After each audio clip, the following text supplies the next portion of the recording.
ఓం సాయిరామ్. శ్రీమాత్రే నమః. అమ్మ బిడ్డలందరికీ నమస్కారం ఫ్రెండ్స్. ఎలా ఉన్నారండి? అందరూ కూడా సుఖంగా సంతోషంగా ఎప్పుడూ కూడా ఆనందంగా ఉండాలి అని చెప్పి అమ్మవారి తరపున నేను కూడా మనస్ఫూర్తిగా కోరుకుంటూ ఉన్నాను. ఈరోజు అమ్మవారు అందించే సందేశం ఏంటి అంటే కనుక, బిడ్డ పూజలు వద్దు, నైవేద్యాలు కూడా వద్దు, ఒకే ఒక్క మాట నీతో నేను చెప్పాలి, అది కూడా నువ్వు వినకపోతే నిజంగా నీ కర్మేనమ్మా అని చెప్పి ఏదో తెలియని సందేశాన్ని ఈరోజు అమ్మవారైతే మనకు వినిపించడానికి మనకు ముందుకు వచ్చారు ఫ్రెండ్స్. మరి అమ్మవారు ఏ సందేశం అందించినా కూడా ఆ సందేశం మన జీవితానికి ఒక పునాది అవుతుంది అని చెప్పి మనందరికీ కూడా తెలిసిన విషయమే కదా. మరి ఎవరికైతే అమ్మవారి మీద పూర్తిగా విశ్వాసం ఉందో అలాంటి వారు ప్రతి ఒక్కరూ దయచేసి వీడియోని అయితే పూర్తిగా చూడండి. అప్పుడే కదండి మనకు అమ్మవారు ఏమి చెబుతూ ఉన్నారో దానిలోని అర్థము పరమార్థము అర్థమవుతుంది. అంతకంటే ముందుగా అక్క, మేము ఎన్నో సమస్యలతో బాధపడుతున్న సమయంలో ఇలాగే అమ్మవారు మాకు చక్కని పరిష్కార మార్గాలు మీ నోటి ద్వారా పలికిస్తూ ఉన్నందుకు మాకు చాలా సంతోషంగా ఉంది. ఒక్కోసారి అసలు అమ్మవారే వచ్చి చెబుతున్నారా అన్న ఉంది, ఒక్కోసారి అసలు అమ్మవారే వచ్చి చెబుతున్నారా అన్న విశ్వాసం మాకు కలుగుతుంది. నిజంగా అక్క, నిజంగా మేము మీ మాటలు అమ్మవారు పలికిస్తూ ఉంటే మమ్మల్ని మేము మర్చిపోతూ ఉన్నాము.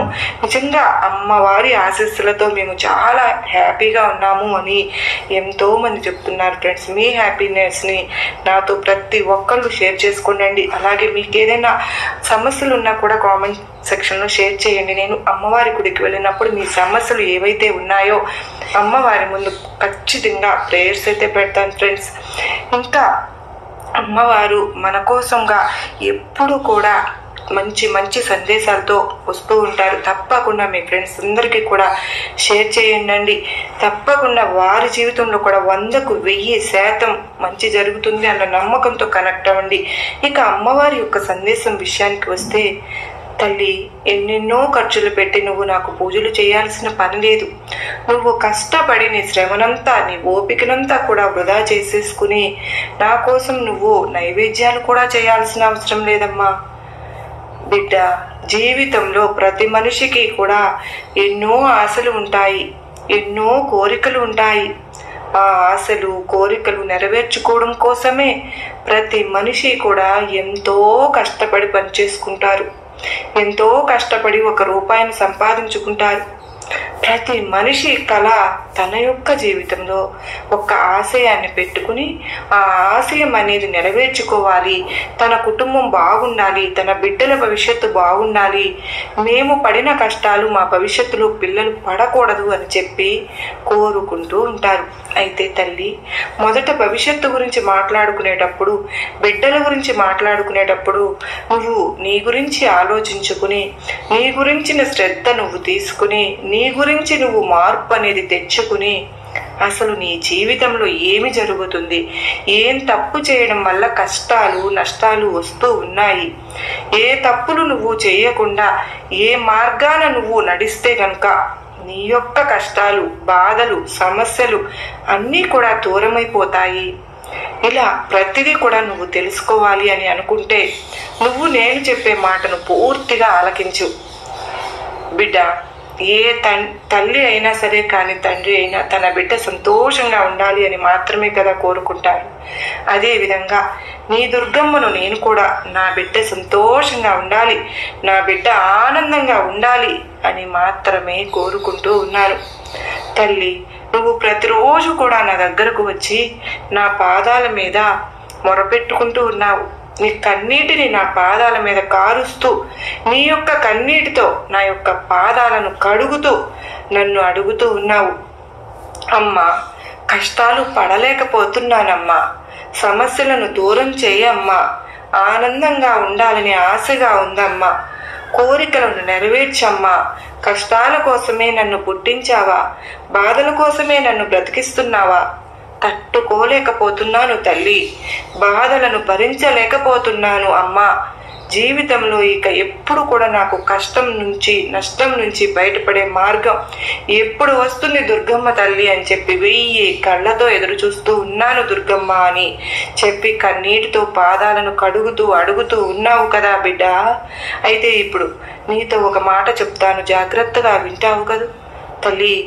ఏది చెప్పినా కూడా నీ మంచి కోసమే అని చెప్పి ఆలోచించుకో బిడ్డ.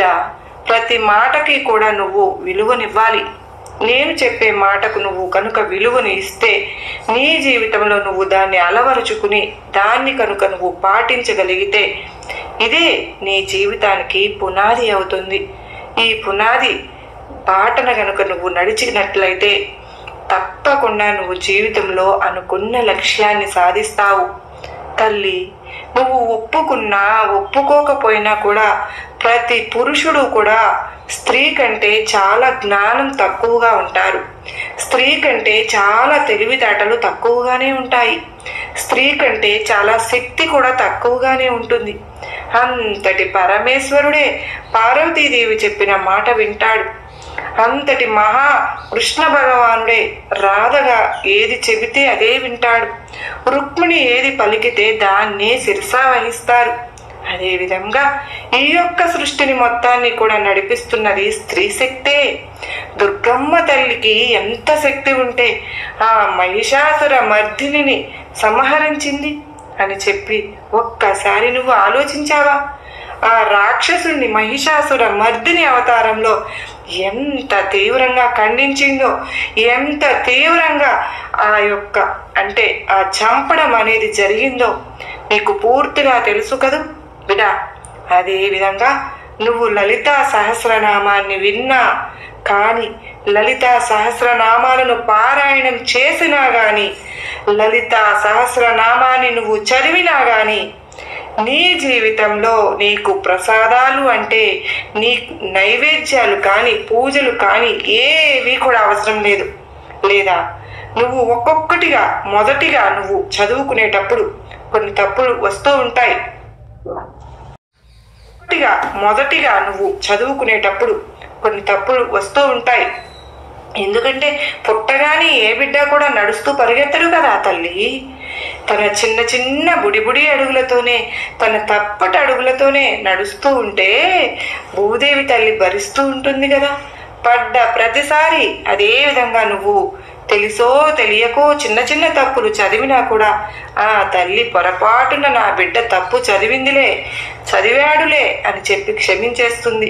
అలాగే నువ్వు దేంట్లో అయినా సరే పెట్టుకుని చదువు విన్నా కూడా, లేదంటే నీ స్వయంగా చదువుకున్నా సరే కానీ నువ్వు లలితా సహస్రనామాలు చదువుకుని లేకపోతే నేను ఇప్పుడు ఒక మంత్రం చెప్తానమ్మా. ఈ ఒక్క మంత్రాన్ని నువ్వు ప్రతిరోజు కూడా 108 సార్లు కనుక నువ్వు పఠించావు అంటే కనుక లలితా సహస్రనామాలు చదివినంత పుణ్యఫలం అనేది నీకు దక్కుతుంది. దీన్ని నువ్వు ప్రతిరోజు స్నానం చేసిన తర్వాత ఒకే ఒక్క లైను, కేవలం 3-4 అక్షరాల లైను నువ్వు చదవడం వల్ల నీ జీవితమే మారిపోతుంది అంటే నువ్వు నమ్ముతావా బిడా? నీ జీవితంలో కష్టాలు ఒడ్డెక్కిపోతాయి అంటే నమ్ముతావా?